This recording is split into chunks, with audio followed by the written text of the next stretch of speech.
Saludos cordiales, ingeniero Marco Swin. Le saluda Carlos Tandazo, estudiante de la carrera de Telecomunicaciones. El siguiente video es para la materia de redes de acceso, en el cual hablaremos sobre temas relacionados con redes de acceso óptico y banda ancha sobre líneas eléctricas.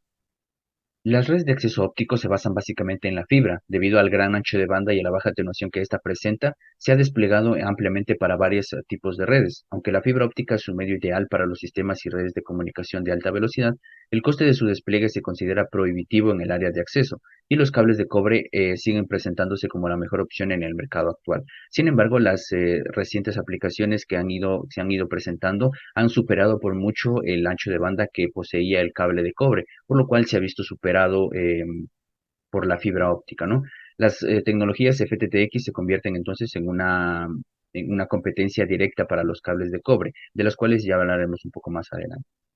Dentro de las redes de acceso óptico existen las llamadas redes ópticas pasivas, las cuales, como su nombre lo indica, no poseen ningún componente activo que esté entre la oficina central y las instalaciones de los usuarios. Aquellos componentes que se consideran activos están precisamente dentro de la oficina central y dentro de las instalaciones de los usuarios.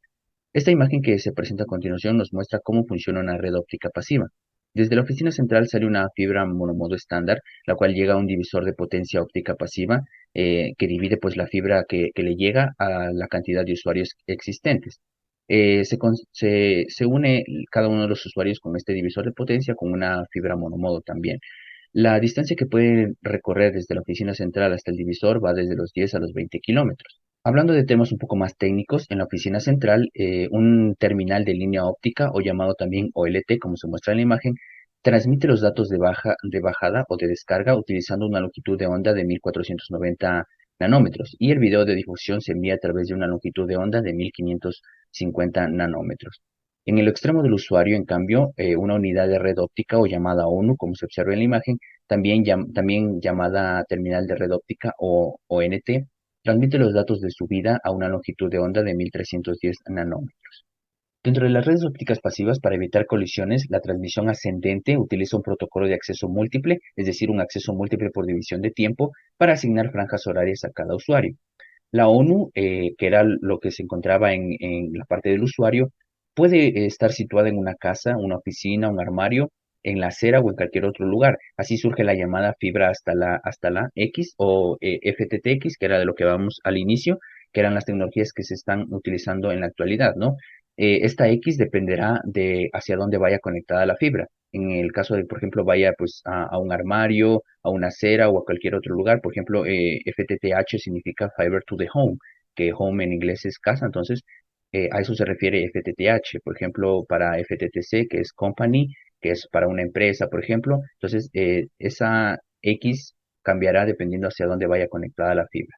En algunos casos se suele desplegar pares trenzados para conectar a los usuarios finales con la ONU. Es decir, no necesariamente la fibra va hasta el usuario final, sino que antes de llegar al usuario se puede conectar cobre, lo cual estaríamos hablando de redes que sean redes HFC o híbridas entre fibra y cobre, tal como se muestra aquí en la imagen. Tenemos que hasta, por ejemplo, hasta lo morado llega la fibra, y de ahí en adelante tenemos cobre, ¿no? Pero esto cada vez se va utilizando cada vez menos, haciendo que la fibra llegue directamente al usuario, como por ejemplo en el Fiber to the Home, que la fibra va directamente al hogar del usuario.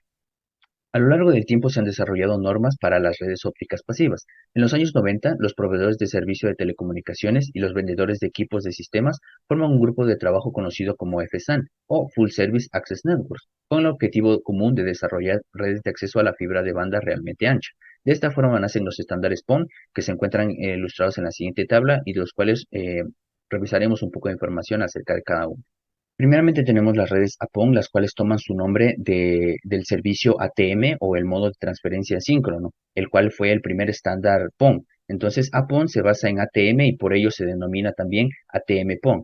La velocidad de subida que tenía esta norma era de 155,52 megabits por segundo en subida, y de descarga tenía un 622,08 megabits por segundo, lo cual demuestra que era una norma asíncrona, ¿no? Debido a la creciente demanda, pues Apon dejó de ser suficiente, por lo cual se desarrollaron otro tipo de normas, y por lo cual surge BPON. Sobre la base de Apon, que era la anterior, La UIT desarrolló el estándar BPON, que es una mejora en sí de APON, en lo que se especifica una mayor velocidad de datos y protocolos de control que son más detallados. La velocidad de subida ascendió a 622 megabits por segundo y la de descarga ascendió al 1.2 gigabits por segundo. Seguía siendo también asíncrona.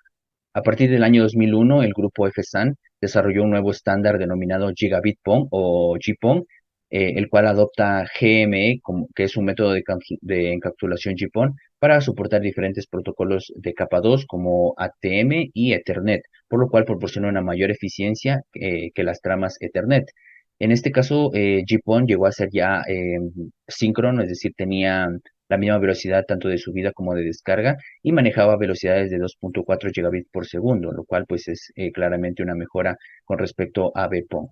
Por su lado, IEEE desarrollaba una norma PON basada en Ethernet. EPON encapsula y transporta los datos del usuario en tramas Ethernet. Dado que EPON no hay una fragmentación o ensamblaje de datos y que sus requisitos en cuanto a la capa dependiente del medio físico son más relajados, los equipos de EPON son mucho más costosos que los de GPON. En el caso de iPhone también era asíncrono, pero las velocidades eran un poco más bajas, ¿no?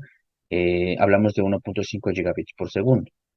A medida que la demanda de ancho de banda de los usuarios aumenta, las actuales GPON o iPhone acabarán por no poder satisfacer las necesidades de ancho de banda que cada vez es mayor. Por lo tanto, se busca una solución para poder satisfacer esta creciente necesidad. Existen varias soluciones, como por ejemplo, una podría ser dividir una única PON en varias PON, de modo que cada una de estas PON soporte menos usuarios y cada usuario obtenga un mayor ancho de banda. O por ejemplo, una alternativa podría ser utilizar una tasa de bits que sea más alta, como 10 gigabits por segundo. Como se dice, existen varias alternativas. Sin embargo, la PON WDM, que es de la que vamos a hablar ahora, es la tecnología de futuro que puede satisfacer cualquier demanda de ancho de banda. La imagen que se nos muestra a continuación muestra la arquitectura de una de las redes PON WDM, en la cual pues se desplegarán transmisores con diferentes longitudes de onda, tanto en el lado de la OLT como en el lado de la ONU. Y en cada uno de los dos se instalará un multiplexor pasivo de división de longitud de onda en el nodo de distribución para poder separar y combinar también múltiples longitudes de onda. Tal como se observa aquí, para cada uno de los transmisores ingresarán al multiplexor pasivo de división de longitud, viajarán acá donde se demultiplexarán y irán a cada uno de los receptores, ¿no? Acabamos de hablar sobre las redes de acceso óptico pasivas. Existen otro tipo de redes de acceso óptico, como por ejemplo el Ethernet sobre fibra. Este se despliega principalmente en topología punto a punto. Normalmente la fibra dedicada conecta a un abonado con la oficina central y cada abonado requiere dos transceptores dedicados. En la imagen que se muestra a continuación se nos presenta una arquitectura alternativa para Ethernet sobre fibra. En esta se despliega un conmutador Ethernet local en el sitio de los usuarios. Desde este conmutador hasta cada uno de los usuarios puede ir una fibra individual y entre el conmutador y la oficina central puede ir una fibra bidireccional o en su defecto dos fibras unidireccionales. Otro tipo de red de acceso óptico es el DOCSIS-PON. Los operadores multisistema necesitan actualizar sus sistemas de fibra coaxial o las redes HFC para poder competir con los mercados FTTX. DPON o DOCSIS-PON implementa las funcionalidades de DOCSIS, incluyendo la operación, administración y mantenimiento y aprovisionamiento en los sistemas PON existentes y por lo tanto permite a los operadores multisistema utilizar equipos set-top y DOCSIS ubicados en los hogares y cabeceras sobre las redes de acceso óptico pasivo. Otro tipo de red de acceso óptico son las PON de radiofrecuencia. Los operadores multisistema también son responsables del desarrollo de este tipo de redes ópticas pasivas. Las PON de radiofrecuencia admiten señales de difusión de video por radiofrecuencia a través de las fibras ópticas. Las PON de radiofrecuencia son una evolución natural de las actuales redes de híbridas entre fibra y cobre, ya que ofrecen compatibilidad con las actuales tecnologías de radiodifusión de video por radiofrecuencia y proporcionan una importante reducción de los costes de explotación y mantenimiento de la red. PON o CDM es otro tipo de red de acceso óptico. La multiplexación óptica por división de código o SDM se ha demostrado recientemente como una técnica de multiplexación alternativa para las PON. Al igual que la tecnología CDMA electrónica, a los usuarios de las PON o CDM se les asigna un código octogonal con los que se codifican o descodifican los datos de cada usuario o a partir de la secuencia de datos de pulso óptico. De este modo, las PON o CDM pueden proporcionar comunicaciones asíncronas y seguridad con otros usuarios no autorizados. Un último tipo de red de acceso óptico son las redes ópticas de espacio libre. A diferencia de las comunicaciones por fibra óptica, las comunicaciones ópticas en el espacio libre utilizan la atmósfera como medio de comunicación. La imagen que se muestra a continuación nos muestra una configuración típica de las redes de comunicación óptica en el espacio libre, urbanas. Debido al requisito de línea de visión para las comunicaciones ópticas en el espacio libre, los transceptores ópticos suelen montarse en la parte superior de los edificios y se suelen utilizar telescopios en el transmisor para mejorar la alineación de los enlaces ópticos. En comparación con otras tecnologías de acceso inalámbrico, proporcionan una mayor velocidad de datos, un mayor alcance y una mejor calidad de la señal. Al igual que en otras comunicaciones inalámbricas, las turbulencias, la lluvia y la niebla densa pueden suponer un gran reto para este tipo de comunicación. Ahora hablaremos un poco acerca de la banda ancha en las líneas eléctricas. Dado que las líneas eléctricas llegan a más hogares en cualquier otro medio, se han realizado importantes esfuerzos para poder desarrollar el acceso de alta velocidad a través de estas líneas eléctricas. En cualquier lugar donde haya electricidad, podría haber ancho de banda a través de estas líneas eléctricas. Además, existe un gran potencial para poder conectar en red todos los electrodomésticos de un hogar a través de una línea eléctrica, proporcionando así una solución doméstica inteligente. La banda ancha en líneas eléctricas se podría ilustrar de la siguiente manera, como está aquí en la imagen a continuación. Las comunicaciones en la línea eléctrica están compuestas básicamente de dos partes. Una primera parte se ilustra en la parte izquierda o en la figura de la izquierda, en la cual se nos muestra la topología de la red de distribución de energía eléctrica.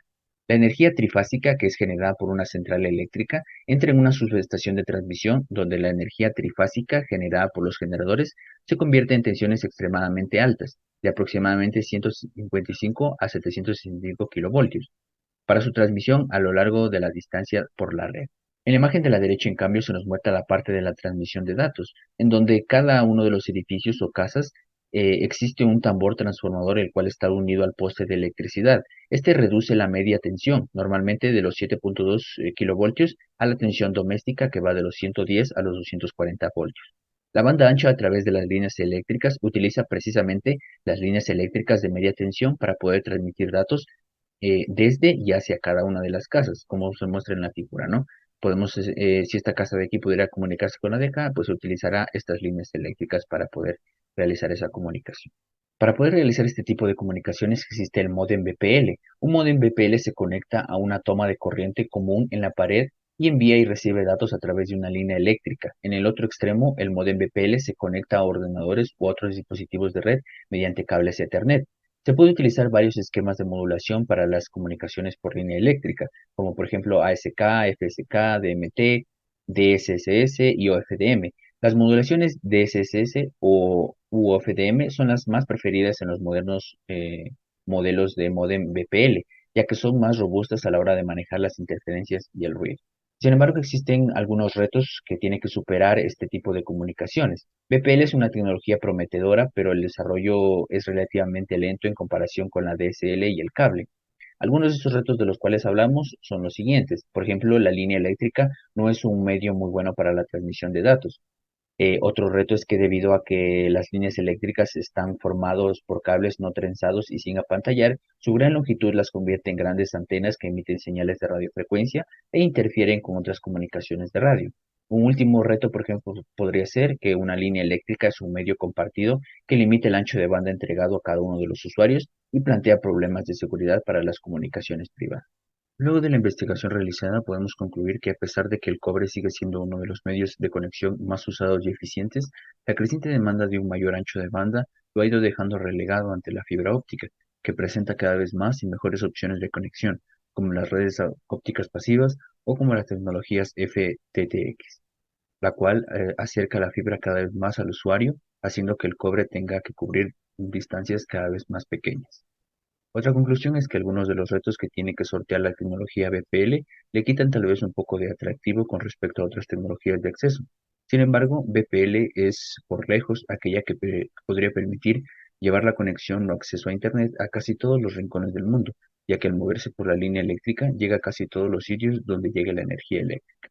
Algunas recomendaciones que podríamos dar es que existen varias formas de tener acceso a una conexión por fibra.